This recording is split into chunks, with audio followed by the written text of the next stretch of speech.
क्या zero poverty scheme के तहत चुने गए बेघर परिवारों को 2026 में मिलेगा घर? पूरी सच्चाई जानिए। हेलो दोस्तों, कैसे हैं आप लोग? हमें उम्मीद है कि आप लोग बहुत अच्छे होंगे। आज की इस वीडियो में हम बात करने वाले हैं उत्तर प्रदेश की जीरो पॉवर्टी स्कीम और प्रधानमंत्री आवास योजना से जुड़ी एक बड़ी अपडेट के बारे में। सबसे बड़ा सवाल ये है, क्या जीरो पॉवर्टी स्कीम के तहत सर्वे किए गए बेघरों को वित्तीय वर्ष 2026 या 2027 में घर मिल पाएगा? आइए पूरी जानकारी विस्तार से समझते हैं।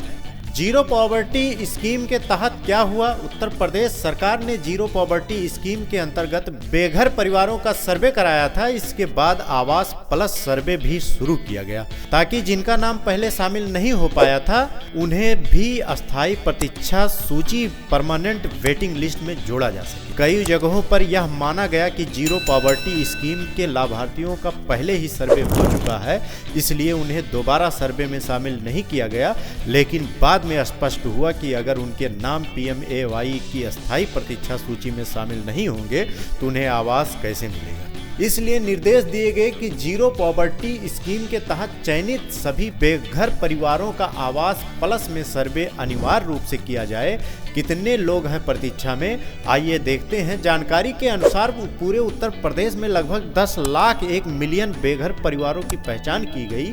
यह बहुत बड़ी संख्या है। आइए देखते हैं इसमें बजट क्या है। वित्तीय वर्ष 2026-2027 के उत्तर प्रदेश सरकार ने लगभग 3,048 करोड़ रुपए का प्रावधान किया था। PMGAY के तहत कुल आवास लागत लगभग 1,20,000, जिसमें 60% केंद्र सरकार का हिस्सा है, 40% राज्य सरकार का हिस्सा। मतलब अगर राज्य सरकार अपना 40% हिस्सा जारी नहीं करेगी तो केंद्र सरकार की राशि नहीं मिलेगी। इसलिए राज्य सरकार को पहले अपना हिस्सा सुनिश्चित करना होगा, तभी केंद्र से फंड आएगा। बजट कब तक आएगा? उत्तर प्रदेश सरकार का बजट आमतौर पर फरवरी में पेश होता है। अब सबकी नजर इस बात पर है कि क्या सरकार फिर से पहले की तरह हजारों करोड़ों का प्रावधान करेगी या नहीं, क्योंकि इतनी बड़ी संख्या में लाभार्थी हैं। सरकार को अतिरिक्त बजटीय संसाधन जुटाने ही होंगे। मुख्यमंत्री आवास योजना की स्थिति ये है, राज्य सरकार अपनी योजना के तहत लगभग 95,000 यानी 1 लाख तक की सहायता दी जा रही है। लेकिन कई ऐसे लाभार्थी हैं का नाम सूची में है जिनका जियो टैगिंग हो चुका है, लेकिन अभी तक उन्हें पूरा भुगतान नहीं मिला है।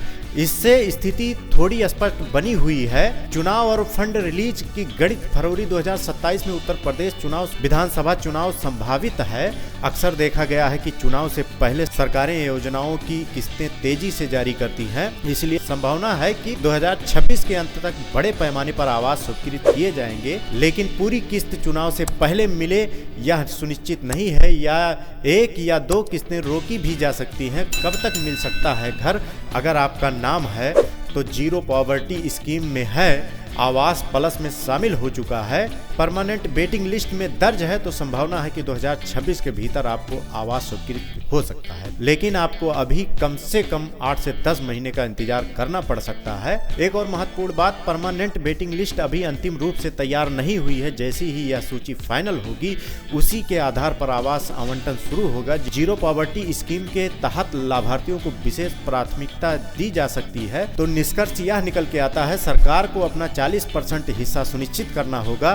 बजट में प्रावधान होना अनिवार्य है। बड़ी संख्या में लाभार्थी होने के कारण फंडिंग चरणबद्ध तरीके से हो सकती है। 2026 के दौरान आवास मिलने की संभावना प्रबल है, लेकिन अंतिम निर्णय सरकार के बजट और प्रशासनिक आदेशों पर निर्भर करे। दोस्तों, आपको क्या लगता है, क्या 2026 में बेघर परिवारों को घर मिल पाएगा? अपनी राय कमेंट में जरूर दें। वीडियो अच्छी लगे तो लाइक करें, शेयर करें। ऐसे नए अपडेट पाने के लिए हमारे चैनल को सब्सक्राइब कर लें और वीडियो की नोटिफिकेशन पाने के लिए बेल आइकन को दबा लें। चलिए मिलते हैं नेक्स्ट वीडियो में। जय हिंद, जय भारत।